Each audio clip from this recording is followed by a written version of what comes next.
सीमा सीमा देखिए, आप अभद्र तो ना होए कम से कम जी। सामने वाला हमें गाली बक रहा है, जैसे हम जब कार्टून बनाते हैं तो कई लोग नाराजगी में बहुत कुछ कह भी देते हैं जी। तो क्या मैं उन्हें प्रत्युत्तर में उसी तरीके से गालियां देने लगूं? मैं उन्हें समझाता हूं कि भाई देखिए ऐसा नहीं था, फिर वो कहते हैं हाँ आप सही कह रहे हैं। मैंने कहा थोड़ा आप इसको इस नजरिए से देखिए चीज को। तो यहाँ थोड़ा सा इन्होंने अति की है, जैसे कहते हैं ना अतिरंजना, और वो ज्यादा हो गया है।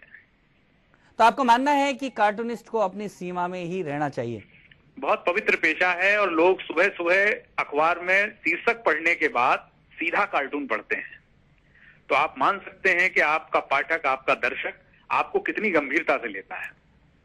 धन्यवाद अभिषेक जी। तो कुल मिलाकर राजस्थान के तो कार्टूनिस्ट असीम के साथ नहीं है, लेकिन वो बिलो द बेल्ट की बात करें, लेकिन एक दिमाग में आती है कि अभी कोयला घोटाला हो रहा है। मेरे दिमाग में एक अभिषेक से बात करते हुए एक दिमाग में आई कि अगर हम नेता को कोयला खाते हुए दिखाएं तो क्या नेता नाराज नहीं होगा?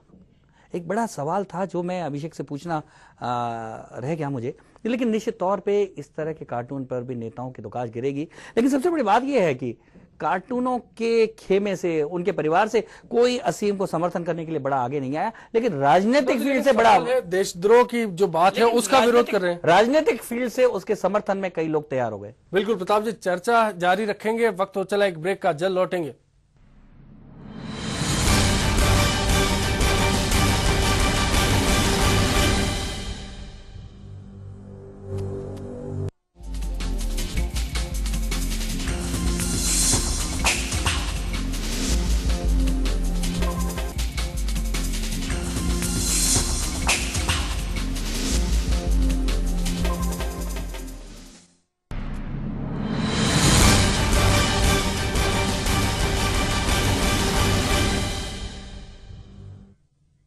फिर से बड़ी खबर में आपका स्वागत है। जिस तरह की बात अभी चल रही है, जो चर्चा चल रही है, आखिर कार्टून क्यों, क्या अभिव्यक्ति के लिए कार्टून वाजिब है, इससे पहले आइए सुन लेते हैं, चर्चा को जारी रखेंगे। क्या कहा असीम त्रिवेदी ने अपनी रिहाई के बाद?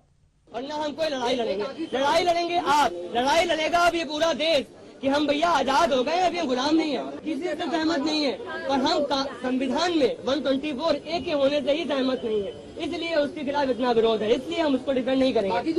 बाकी कानून है, मेरी सफाई है उसके लिए, मैं कोर्ट केसेस में कोऑपरेट करूंगा, लेकिन जो ये 124 है, इस कानून को संविधान से हटाना होगा, जिससे पता लगे कि हम अब गुलाम नहीं।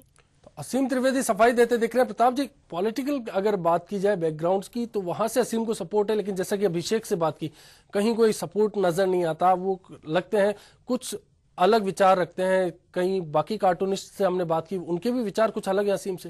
वैसे भी ये क्या है, एक इसे मनोचिकित्सा में एक इस प्रकार का एक स्थिति कहते हैं कि जब आदमी उस स्थिति में रहता है तो उसी से प्रेम हो जाता है। जैसे कार्टून बनाते बनाते कार्टूनिस्टों को अपने कैरेक्टर से प्रेम हो जाता है, क्योंकि कार्टूनिस्ट सबसे ज्यादा नेताओं के चित्र बनाते हैं, तो कार्टूनिस्टों को नेताओं से बड़ा प्रेम हो जाता है। उनके हाव भाव, वो भ्रष्टाचार भी करते हैं तो उनसे प्रेम हो जाता है। इसलिए हमें कहीं भी दिखाई नहीं देगा कि अपने ही कैरेक्टर से वो कोई विरोध करते हुए नजर आएंगे। उनको लगेगा कि हमारे कैरेक्टर से ही एक, हमारा ही परिवार का एक, हमारे ही पेशे का एक आदमी क्यों इस तरह से बर्ताव कर रहा है, उनको बड़ा दुख हो रहा होगा।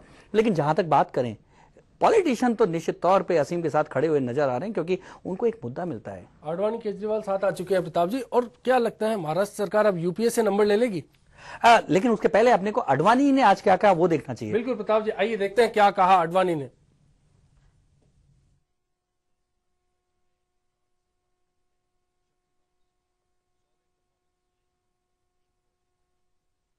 बताया कि देश में इमरजेंसी जैसे हालात हैं, साथ ही असीम त्रिवेदी की जो गिरफ्तारी है उसका विरोध किया। आडवाणी ने ब्लॉग में लिखा और केंद्र सरकार और खास तौर पर कांग्रेस पर निशाना साधा।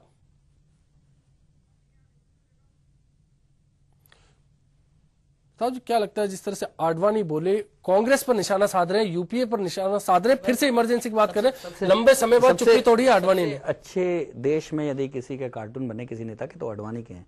बड़े एकदम सपाट सा जो सिर और लंबी सी नाक, और जो आर.के. लक्ष्मण बनाते थे आम आदमी का चेहरा, बिल्कुल आडवाणी बिल्कुल वैसे ही लगते थे। कई बार तो कहा जाता था कि क्या आडवाणी को ही आम आदमी बना दिया आर.के. लक्ष्मण ने।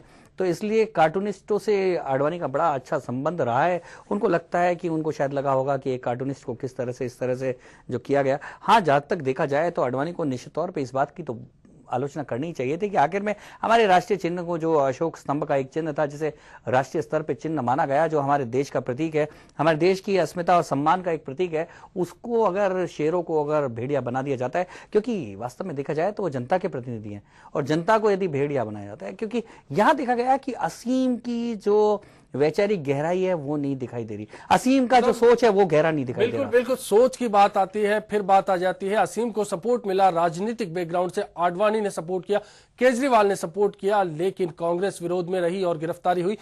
इस बड़ी खबर में फिलहाल के लिए इतना ही। दीजिए पूरी टीम को इजाजत, नमस्कार।